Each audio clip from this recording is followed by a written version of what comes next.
এই যে ছোট্ট পাখিটারা দেখতেছেন না, এই পাখিটার লাগে আমি অনেক কষ্ট করছি আমার জীবনে। অনেক কিছু ত্যাগ করে অনেক কষ্টের পরে আল্লাহ পাক আমার এই পাখিটারে দিছে। যাই হোক, আসসালামু আলাইকুম, সবাই কেমন আছেন? আশা করি সবাই অনেক ভালো আছে, তবে আমি ভালো নাই। একটা ভিডিওতে বলছিলাম আমার মা অনেক অসুস্থ। তো সকালবেলা হসপিটালে নিয়ে যাওয়ার পরে সেই ডাক্তারে ভর্তি লিখে দিছে, কিন্তু আমার বাড়িতে কেউ নেই। আমরা 3টা বই নিয়ে এখানে। তো এই কথাগুলো আমি বলছিলাম, শুনছেন কিনা জানি না। তারপরের দিন হইলো আমার এই ছোট্ট সোনাটা খুব অসুস্থ ছিল, জ্বর, সারা রাত্রে জ্বর ছিল। সকালবেলা তো আমি যেই হসপিটালে সিজার করাইছি ওই হসপিটালে আমি সবসময় ওকে নিয়ে যাই। তো নিয়ে যাওয়ার পরে হইলো ওইখানে টিকিট কাটার পরে ওইখানে অনেক লোক ছিল সেদিন, অনেকগুলো বাচ্চা ছিল, শিশু ডাক্তার দেখাই। তো দেখানোর পরে আমার এই বাচ্চাটাকে নিয়ে যাওয়ার পরে অনেক জ্বর ছিল, তা আমার খুলেই ছিল। থাকার পরে হইলো আমার মানে 2টা খিচুনি দিল আমার ছেলে।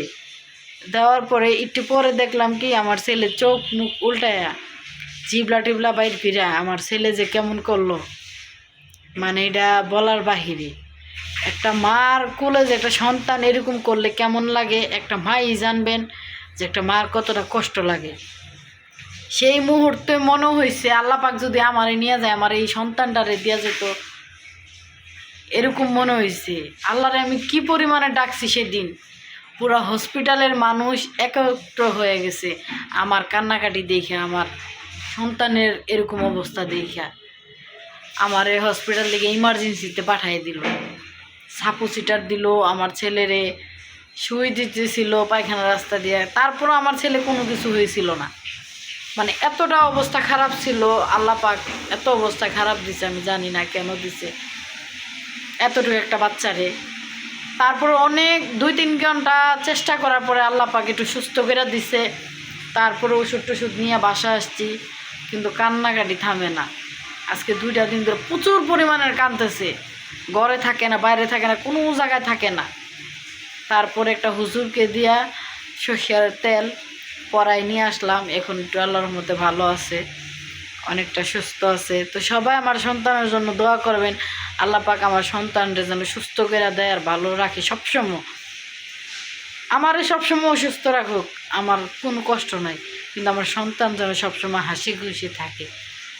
আজকালকার দেখি সন্তানের মা বাপে দেখতে পারে না, স্বার্থ না হইলে কথা কয় না। যদি স্বার্থ তাদের না হয়, তাদের স্বার্থ মতো যদি পূর্ণ না করতে পারে, কথা কয় না।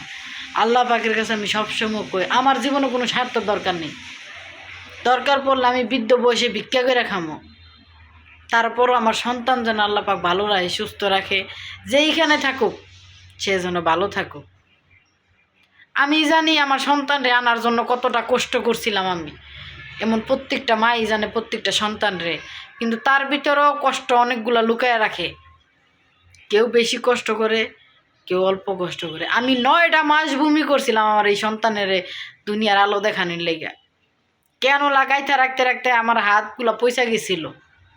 অনেকেই কইছিল আমি নাটক করি, আমার জামাইয়ের টাকাগুলো ধ্বংস করি। সেই মানুষগুলার আর নাম কইলাম না আমি। আমার ছেলে যখন 3 মাস পেটে ছিল তখন কইছে দুনিয়াতে আসতে না আসতে এত টাকা খরচ, আসলেন জানি কত টাকা খরচ। তো এখন রাতের পর রাত আমি পোহাই, সারা দিন কষ্ট করি, আমি সারা দিন না খাইয়া থাকি, আমি কেউ থাকে না।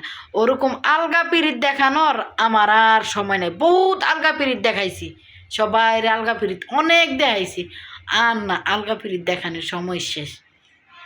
এর লিগা নিজের ভালো নিজের বুঝতে হইব, নিজেরটা নিজেরই গুছাই নিতে হইব, ওই আলগা পিরিত দেখাইবার সময় নেই। তো সবাই আমার ছেলেটার জন্য দোয়া করবেন, আল্লাহ পাক যেন আমার হায়াত নিয়ে যেন আল্লাহ পাক আমার ছেলেটার সবসময় সুস্থ রাখে আর সবসময় যেন হাসি খুশিতে রাখে।